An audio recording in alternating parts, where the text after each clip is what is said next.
Now that I got that out of my system. What's up, guys? It is Rob, and I'm back with another movie collection video. Hope you guys have been enjoying these because I have a lot to show, and what I usually do is take a franchise or a series and show you guys every single movie within that series. So today, we're going to be taking a look at the Karate Kid franchise. And I do own them all, including the remake. And yeah, I just want to talk about them a little bit. Here we have the 4K 35th anniversary edition of The Karate Kid. And this includes the Blu-ray as well. This is a classic, directed by John G. Avildsen. Bill Conti did the music, Ralph Macchio, Pat Morita, Elizabeth Shue. This is a movie that I consider to be a masterpiece. It is, I can relate to a lot of things that Daniel goes through in this movie. Not necessarily the karate bullying, but bullying in general. Of course, you have those stupid people who say, "Oh, well, Daniel's the real bully." Get the hell out of here! You don't even know what you're saying. Like, if you watch this movie, Daniel is not the bully. Daniel did not instigate anything. Daniel did not confront anybody. Johnny is the one who made the first confrontation when he said, "Don't touch it, punk." What are you, deaf? All Daniel was trying to do was pick the radio up. Even if he just stood there, Johnny was jealous. He was jealous. Daniel was, he was going to get some vag. Daniel was there to get some vag. And Johnny didn't like the fact that he was going to get some vag later.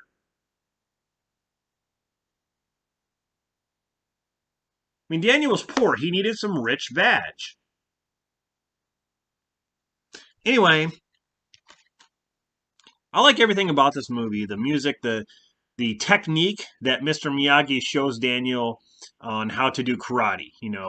He teaches him a different method by doing chores around the house and turning that into like a karate lesson. Now, I thought that was pretty cool. Wax on, wax off, sand the floor, paint the house side, side, paint the fence up, down. Really, really awesome, dude. I can watch this movie over and over and never get tired of it. And whenever it's on like the TV, like on demand or something, I will always watch it. So, yeah, I love it. Here I have the collector's edition Blu-ray that includes Karate Kid 1 and 2.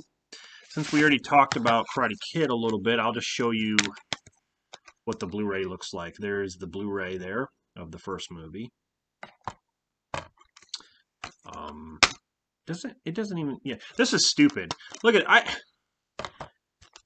so that's what the insert has, right? This image is from Karate Kid 3. Daniel-san, you stay focused. Your best karate is in sight. No time let out! That's Karate Kid 3. What?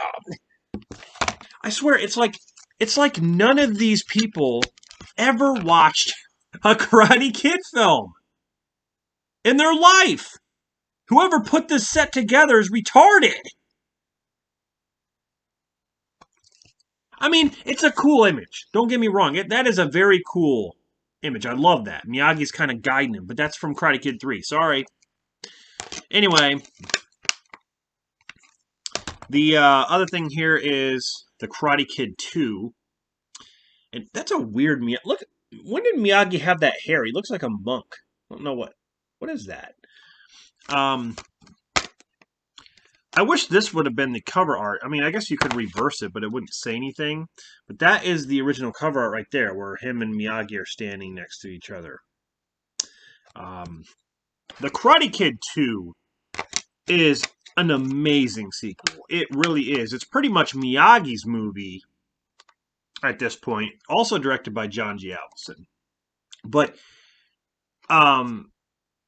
it's Miyagi's story now, and I love how Daniel seems like a fish out of water, in Okinawa, basically fighting to the death this time. There's no tournament. It's just basically him um, learning a new move and a new set of rules. Just really, really cool. I don't know. I love the music to this one even more than the first. But yeah, just a great sequel, man. Um, I tell you what, there's a couple scenes where I get teary eyed in the second movie. Then we have the Karate Kid Part 3, which everyone shits on, and I get sick of hearing it. This is the Choice Collection Blu-ray. Um, Look, the Karate Kid Part 3 has problems, but I still think it's a worthwhile sequel. I still think it holds up. I think there's more good things than bad. I think the love interest was stupid. It's not really a love interest. It's more like Daniel getting cock blocked again. Why is he always getting cock blocked? Every single time he cannot hold a woman. Why is that? Is it because he smells? Why can he hold? He was trying to get some vag in the first movie.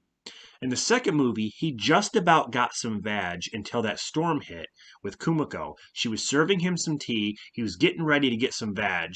And then all of a sudden, he got cock blocked by the storm. That storm was a major cock block. I would have been mad. I don't know how he held it in. I don't know. I don't know what happened.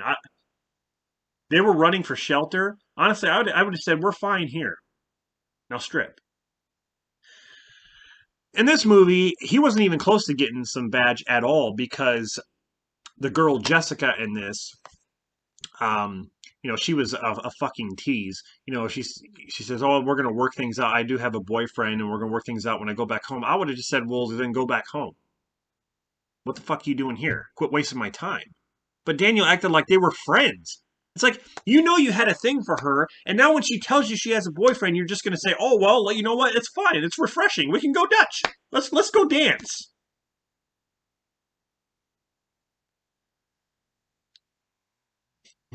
What's wrong with Daniel? Why can he learn karate so good, but he can't hold a woman? He can't get some vag? I'm sick of it. Anyway, part three has problems, but I love Terry Silver. He's an over the top villain, but I think that's the way they wanted him. That's what they wanted him to be, and I think it brought new life and new like characters and just new sequences in the series. I I love it. John Kreese. Martin Cove comes back for this, and of course Pat Morita. And yeah, I just think this is a good continuation. I like the chemistry between Daniel and Pat Morita in this. Um, when they have a fight, they have an argument, and again, I almost cry when Miyagi cries. I don't like to see him cry. Don't make this old man cry. God. First it was teacher to student, then it was father to son, now it's man to man.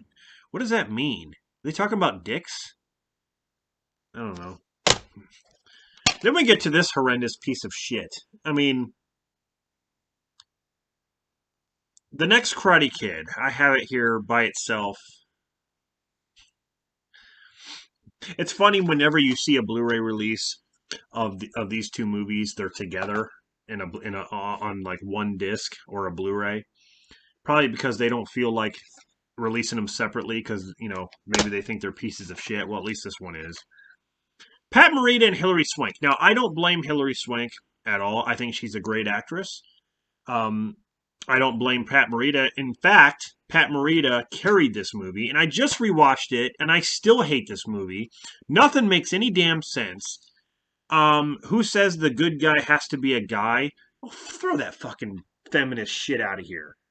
Like, who says the good guy has to be a guy? Yeah, wow. Great. That's a great quote.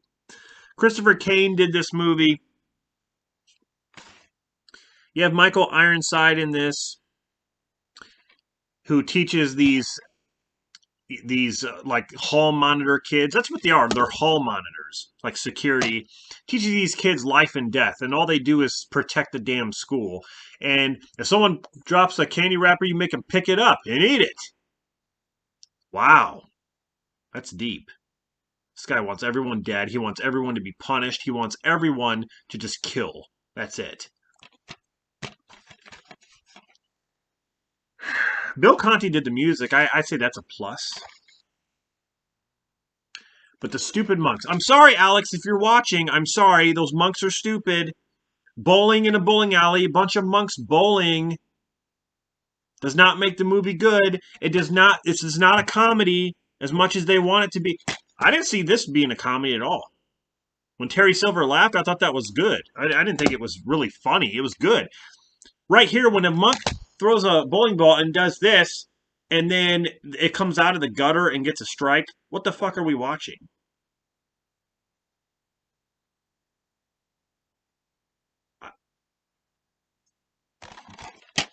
Like, are we watching a Karate Kid film or are we watching a Disney film? Like, I don't know. I'm confused. I'm confused when I watch this.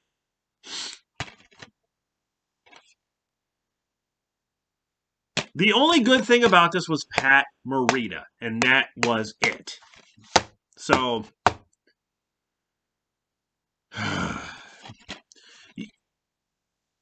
me trying to sit through this movie was the hardest thing I've ever done in a while.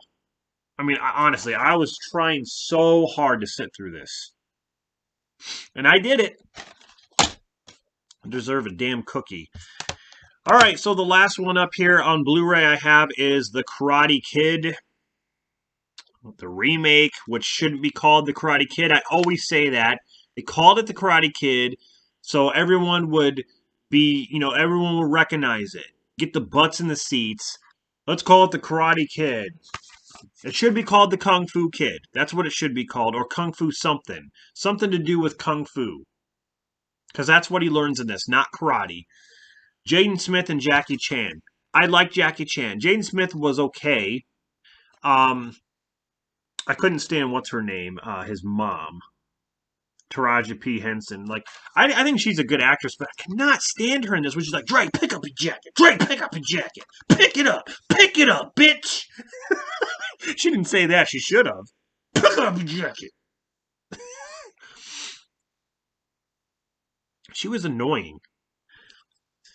But anyway, I like Jackie Chan's role in this, and they kept it kind of different from the original film, even though there were a lot of things the same. When he's like, I hate it here. I want to go home. Why can't we just go home? It's the same thing he says in the first movie. Um, the only difference is that they're in another country. They're in China this time, and I guess it's kind of like an underdog story in a way, fish out of water story. But it had some good fight scenes.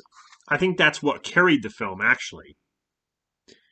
But other than that, it's just one of those films that's just like, okay, I've seen it, whatever. I've seen Jackie Chan in better movies than this. Like I said, he did carry this one. The thing is, like, it just shouldn't be compared to The Karate Kid. The Karate Kid should not have a remake, in my opinion. A movie like that should still hold up no matter how many years go by. That movie should be considered it's considered a classic, but in that regard, it should be carrying on through the generations. Okay, that movie, it doesn't need to be remade. That's why if they remake Jaws, if they remake The Karate Kid again, like like let's say they don't do nothing, I don't think they're going to do anything after this. They haven't done anything. When was this? 2010? Yes. If they because they do this a lot. If they remake Karate Kid again, I'm going to be pissed. If they remake Jaws, if they remake, you know, Rocky, oh, they're in trouble. You do not touch Rocky at all. But yeah, it is what it is. It's just one of those, movies that is just here, I guess. I mean, if I had a choice to watch the original or to watch this, I'd watch the original. I mean, uh, there's no damn way I'd pass that opportunity up. So that is the Karate Kid series. There, all the movies. Uh, Wanted to show you what I had. I wonder if eventually they will come out with all the Karate Kid movies on 4K. They haven't even really made a complete box set yet, like a box set with all of them together. But anyway, yeah, thanks for watching this. Hope you guys enjoyed it. What do you think of the Karate Kid films? I'm going to be reviewing those individually as well, so expect some really cool videos coming up. Um, I wanted to mention this too, if I can do it with my reviews and stuff. I do plan on doing uh, like sort of skits or whatever. Um, before the review. It was something that I used to do back in the day, but I had to kind of cut that out because of the copyright stuff, because I would use music from that movie. So I'm going to have to try to be careful with what I do with these skits, but that's something that's coming up. I actually got a review that I'm working on right now that I have a skit and stuff that I do before it, and I don't know. I think it's pretty good. So you guys will have to see. You guys, have to give your thoughts and opinions on it, and let me know. So anyway, I'll be back with more movie collection videos as well as movie reviews coming up, and more DVD collections and Blu-ray collection videos coming up soon. So this is Rob signing off. Thanks for watching. I'll see you guys in the next one. Heights!